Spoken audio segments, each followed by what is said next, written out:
A'udzubillahi minasyaitonirrajim. Bismillahirrahmanirrahim. Assalamualaikum warahmatullahi wabarakatuh. Alhamdulillahi rabbil alamin alladzi allafa baina qulubina fa asbahna bi ni'matihi ikhwana. Asyhadu an la ilaha illallah waliyus shalihin wa asyhadu anna Muhammadan abduhu wa rasuluh al-mab'utsu rahmatan lil alamin. Yang sama-sama kita hormati pengurus Musalla Baitul Jannah, kemudian Bapak dan Ibu sidang jamaah tarawih Isya tadi dan witir nantinya juga, dan yang sama-sama kita sayangi dan banggakan anak-anak kita, generasi penerus agama dan generasi penerus bangsa kita. Kita bersyukur Bapak Ibu kepada Allah Subhanahu wa taala, zat yang Maha menentukan, di mana hak Allah menentukan itu beliau telah gunakan untuk menentukan kita hadir hari ini. Karena kalau seandainya beliau Allah Subhanahu wa taala menentukan kita tidak bisa hadir, ya kita tidak bisa hadir. Ada saja halangan kita, ada saja penghambat kita. Bahkan sebagian mungkin jamaah Baitul Jannah yang tahun lalu bersama kita, tahun ini sudah tidak bisa lagi bersama kita. Maka bagi kita menarik sebuah hadis yang disampaikan oleh Rasulullah dari Thalhah bin Ubaidillah, bahwasanya pahala kita menemui Ramadan ini Bapak Ibu, kalau seandainya kita maksimalkan Ramadan ini, pahala kita itu bisa melampaui pahala orang yang mati syahid. Oke, jadi sedikit mungkin kita tinjau. Suatu hari Bapak Ibu, Thalhah itu bercerita, kata beliau, ada dua orang pemuda dari suku Bali. Nah, jadi orang Arab ini bersuku-suku juga. Sebagaimana kita tahu, Nabi kita Nabi Muhammad yang mulia sallallahu alaihi wasallam, beliau dari suku Quraisy. Ada suku-suku yang lainnya. Nah, ada satu suku namanya Bani atau kabilah Bani Bali. Nah, ada dua orang pemuda dari dua suku Bali ini datang ke Rasulullah dan masuk Islam. Kemudian faraja'a ila qaumihi. Dia kembali kepada kaumnya, baliknya ke kampungnya Bapak Ibu. Jadi setelah masuk Islam, dia kembali ke kampungnya, kemudian menjadi muslim yang baik. Tapi kata Thalhah dalam cerita ini, sebelum hadis Rasulullah itu, kata Thalhah, wa kana ahaduhuma, satu di antara mereka itu asyadda ijtihadan, lebih dahsyat ibadahnya. Nah, jadi ini dua orang sama-sama masuk Islam, tapi yang pertama lebih dahsyat ibadahnya. Kemudian orang yang pertama tadi ternyata dia ikut pergi perang jihad fisabilillah, kemudian dia meninggal dalam keadaan syahid. Sementara kawannya yang kedua tadi masih hidup setahun lamanya setelah saudaranya tadi meninggal.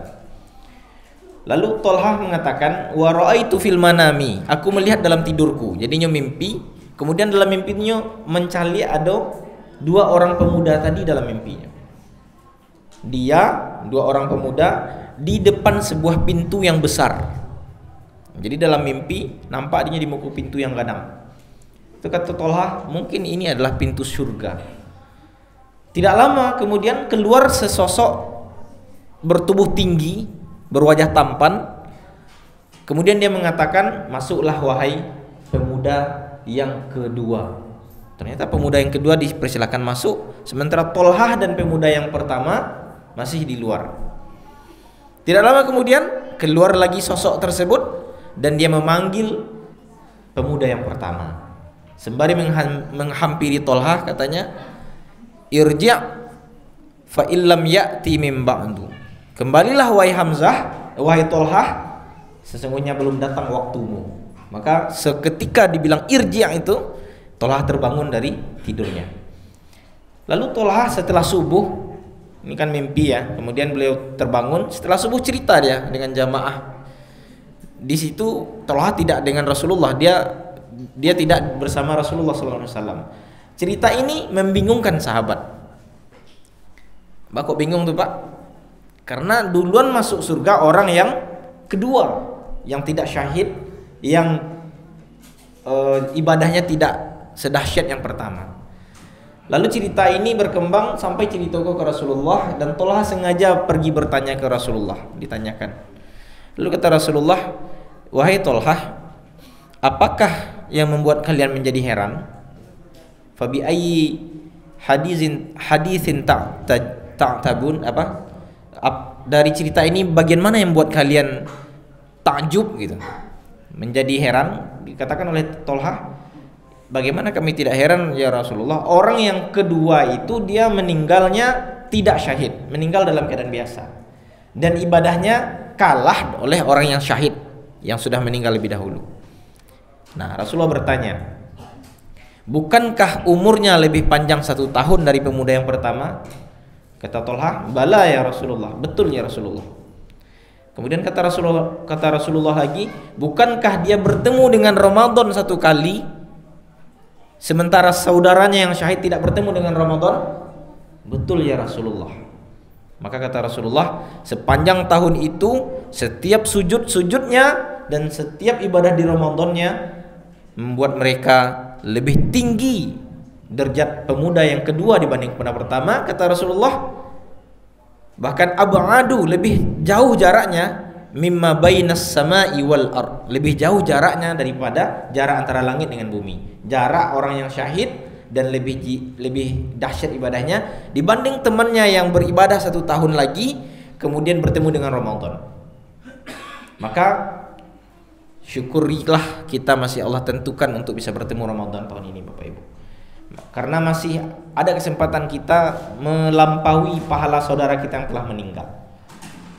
Maka oleh sebab itu, mari kita dalami sebuah tema sebuah tema yang ditentukan oleh pengurus, yang seyogyanya disampaikan oleh Ustadz Jeffrey, namun beliau ada kendala, ada agenda keluar ya Bapak Ibu, jadi beliau minta izin dan beliau menyampaikan untuk kami menggantikan beliau.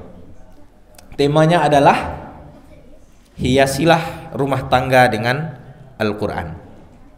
Sebelumnya kami perkenalkan diri kembali Bapak Ibu. Beberapa tahun yang lalu kami juga pernah ke sini. Nama kami Adnan Arafani.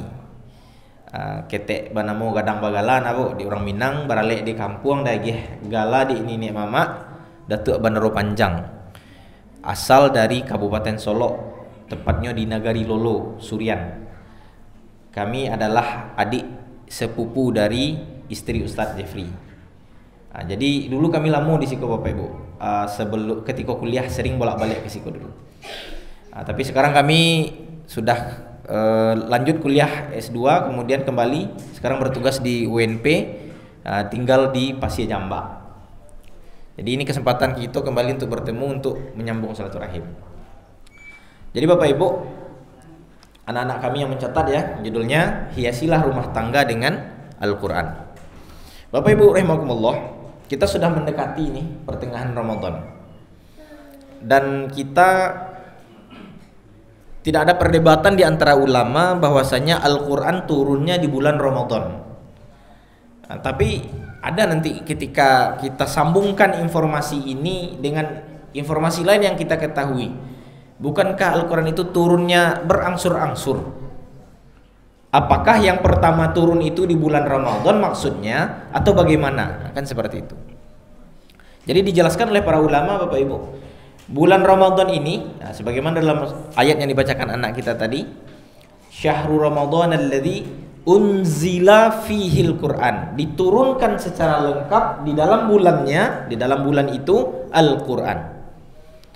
Jadi Al-Quran itu turunnya dari Allah ke Lauhul Mahfuz terlebih dahulu, itu pada bulan Ramadan.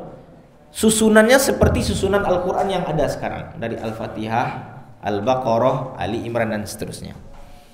Namun dari Lauhul Mahfuz inilah yang akhirnya Allah turunkan melalui malaikat Jibril berangsur-angsur kepada Nabi Muhammad sesuai dengan kejadian-kejadian yang terjadi. Contoh, anak-anak kita tahu tuh Bapak Ibu, ayat yang pertama-tama turun itu bukan Al-Fatihah. Walaupun surat yang pertama surat Al-Fatihah, tapi ayat pertama surat Al-Alaq 1 sampai 5. 6-nya beda lagi nanti turunnya. 1 sampai 5 pertama turun ke bumi. Tapi dari Allah ke Lauhul Mahfuz susunannya dari Al-Fatihah sampai ke An-Nas. Nah, turun yang lengkap itu pada bulan Ramadan. Kapan dia? Kalau berdasarkan surat Al-Qadar, inna anzalnahu fi lailatul qadar. Jadi kami menurunkannya Al-Qur'an dalam malam Qadar. Di malam Qadar itulah atau Lailatul Qadar itulah diturunkan Al-Qur'an secara lengkap.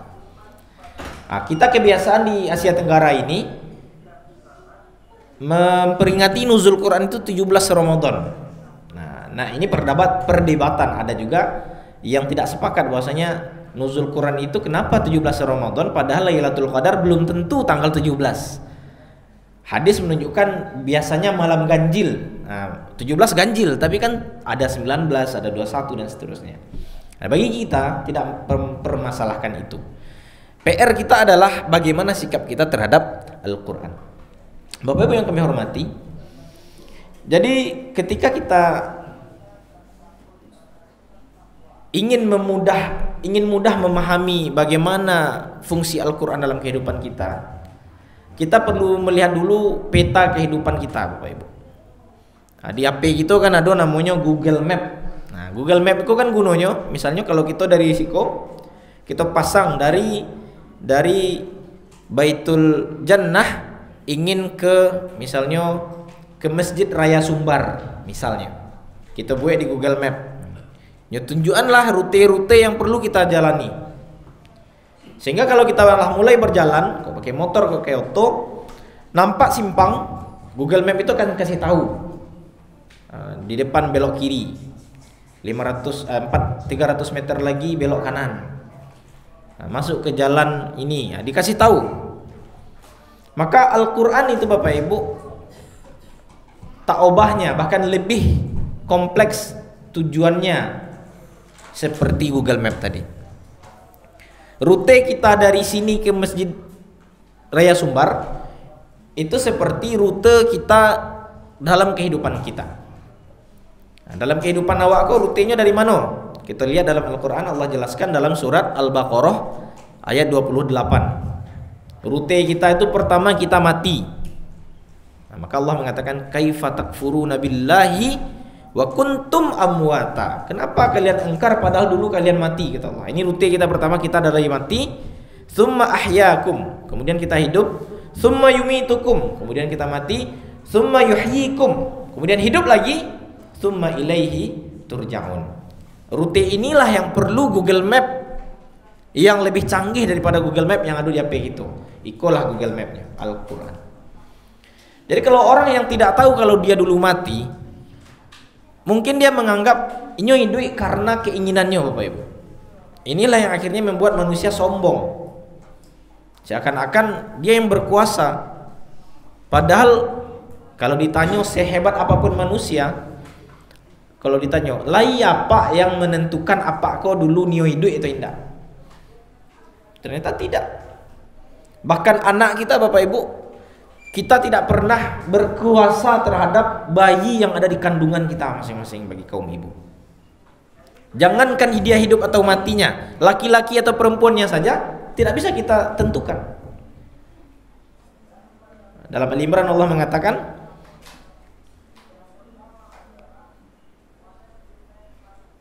dalam Al-Imran Allah mengatakan, dan tidaklah kita tahu apa yang ada dalam rahim kita. Walaysa zakaru kal unsa, nanti laki-laki tidaklah sama dengan perempuan.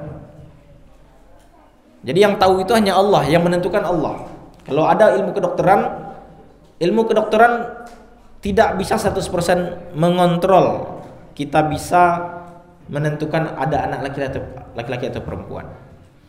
Jangankan untuk anak itu selamat atau tidak nanti lahir, anak itu laki-laki atau perempuan kita tidak bisa.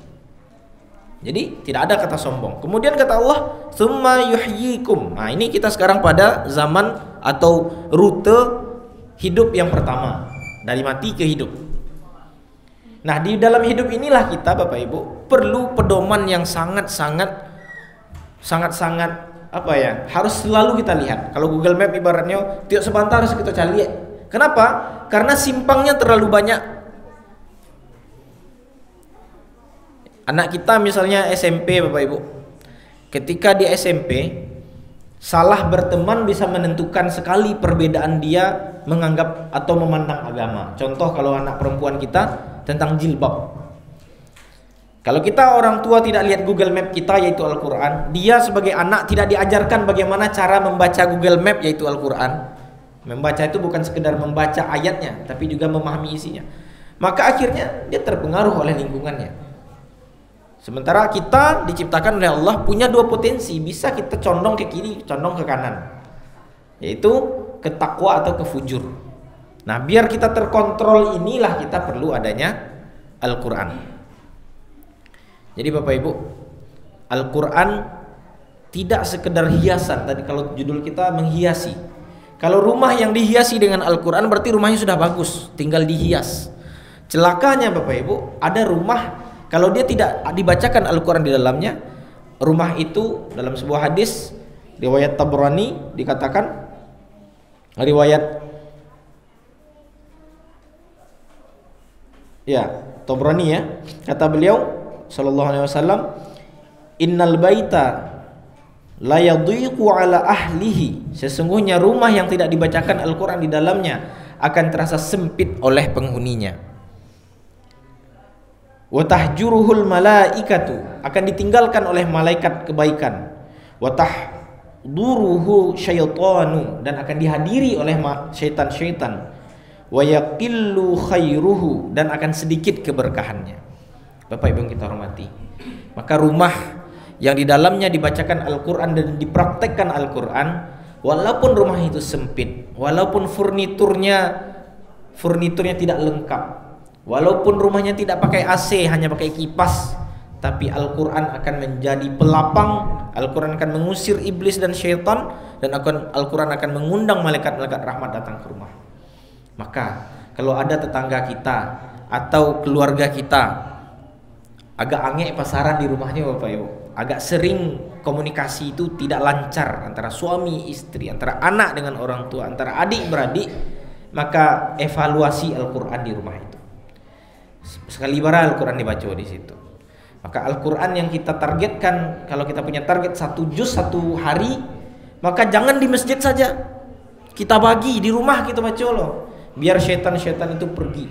Biar jika ada syaitan ingin membisiki, tidak nyaman dia berada di rumah kita, karena rumah kita itu dihiasi dengan Al-Quran.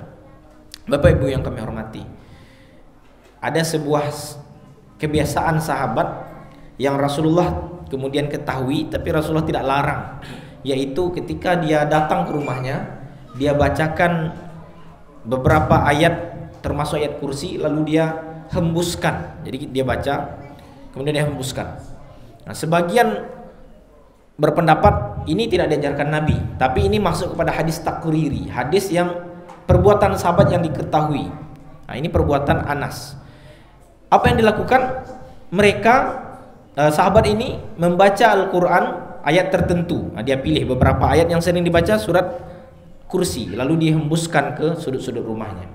Dan ini menjadi sesuatu yang boleh kita lakukan seandainya kita merasa butuh perlindungan kuat terhadap gangguan-gangguan setan di rumah-rumah kita.